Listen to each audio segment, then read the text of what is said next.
प्रिय साथियों नमस्कार।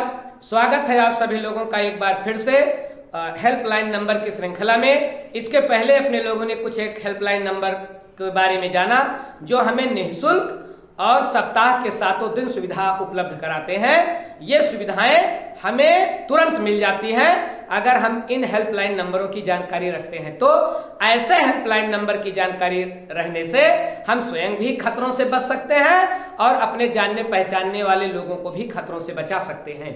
तो ये हेल्पलाइन नंबर हमारे लिए बहुत जरूरी है। आइए आज हम कुछ और हेल्पलाइन नंबर की चर्चा करते हैं। तो आज का हेल्पलाइन नंबर एक और है आपदा प्रबंधन। आपदा अगर कोई हमारे लोगों के क्षेत्र में आ गई, आंधी आ गई या फिर बाढ़ आ गई, भूकंप आ गया, धन जन की काफी क्षति हुई, तो उस क्षति को हम पूरी तरह से खत्म तो नहीं कर सकते, लेकिन उसके प्रभाव को कम कर सकते हैं। किस नंबर को डायल करके? 1078। याद रखें कौन सा नंबर? 1078 नंबर डायल करके हम आपदाओं से बच सकते हैं, थोड़ा उसके प्रभाव को कम कर सकते हैं। दूसरा हेल्पलाइन नंबर देखें, रेल दुर्घटना हेल्पलाइन नंबर। अगर कहीं रेल से दुर्घटना हो जाती है या रेल में यात्रा करते समय आपको कोई समस्या होती है, तो ऐसी समस्याओं से निजात पाने के लिए हमें तुरंत कौन सा नंबर डायल करना है? 139। कौन सा नंबर डायल करना है? 139। कब? जब रेल दुर्घटना के हम शिकार हो जाए या हमारे परिचित शिकार हो जाए या फिर ट्रेन में सफर करते हुए हमें किसी तरह की समस्या हो, तो कौन सा नंबर डायल करेंगे? 139 या 139। अगला देखें, रक्त बैंक हेल्पलाइन नंबर। आप जानते हैं कि किसी दुर्घटना में या फिर किसी बीमारी में डॉक्टर अक्सर सलाह देते हैं कि इस व्यक्ति को रक्त की जरूरत है। तो रक्त की जो है सहायता के लिए आपको ब्लड चाहिए, ऐसी सहायता के लिए एक हेल्पलाइन नंबर सरकार ने मुहैया कराया है, 1910। कौन सा नंबर है? 1910। इस नंबर को डायल करके रक्तदान से संबंधित, ब्लड बैंक से संबंधित समस्याओं का निजात हम पा सकते हैं। अगला एक नंबर देखें, साइबर क्राइम हेल्पलाइन नंबर। ये साइबर क्राइम क्या है? आपको पता है कि अपराध की दुनिया में साइबर अपराध इस समय शीर्ष पर चल रहा है। आपका कंप्यूटर सेट, आपका मोबाइल सेट साइबर जो है अपराधियों के द्वारा हैक कर लिया जाता है और उससे वो मनचाहा काम करते हैं। आपकी आईडी हैक कर लेते हैं, आपका डाटा हैक कर लेते हैं। तो ऐसी समस्या के अगर आप शिकार हो जाएं तो आपको किस नंबर को डायल करना है? 1930। 1930 नंबर डायल करके आप साइबर क्राइम की घटना से बच सकते हैं। अगर ये हेल्पलाइन नंबर आप डायल करेंगे 1930, तो आपको कुछ सुझाव दिए जाएंगे जिससे आपकी सेफ्टी हो सकती है। और ये नंबर आप अपने परिचितों को भी बताएं। क्यों? क्योंकि ये साइबर क्राइम बहुत तेजी से पनप रहा है।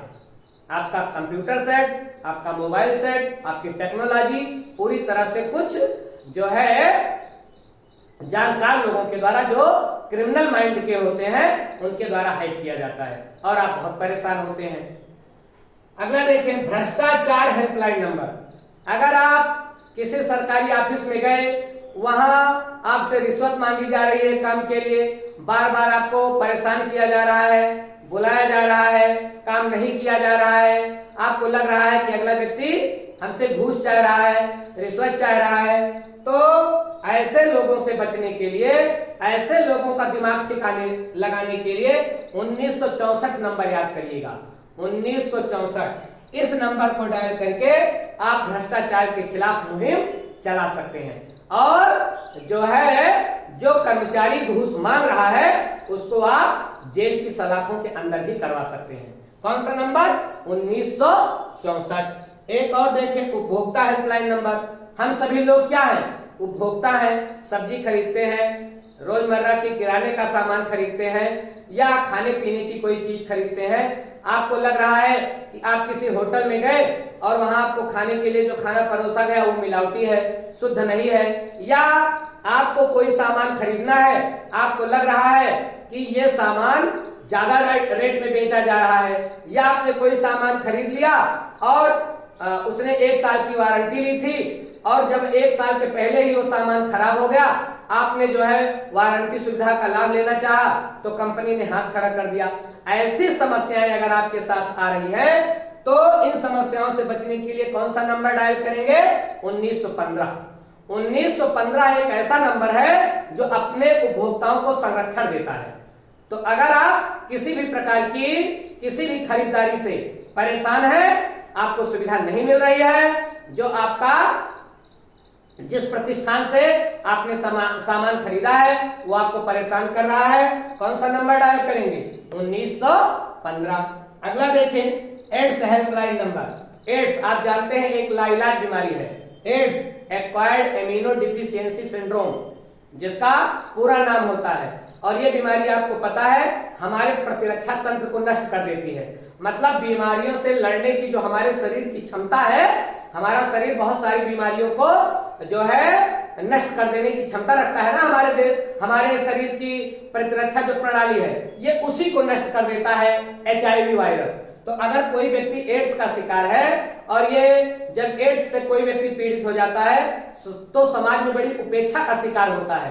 तो ऐसी स्थिति में एड्स के रोगियों को किस प्रकार से सम्मान की दृष्टि से पूरा समाज देखे, कौन कौन से सुझाव दिए जा सकते हैं, ये सब किस हेल्पलाइन नंबर पर मिलेंगे?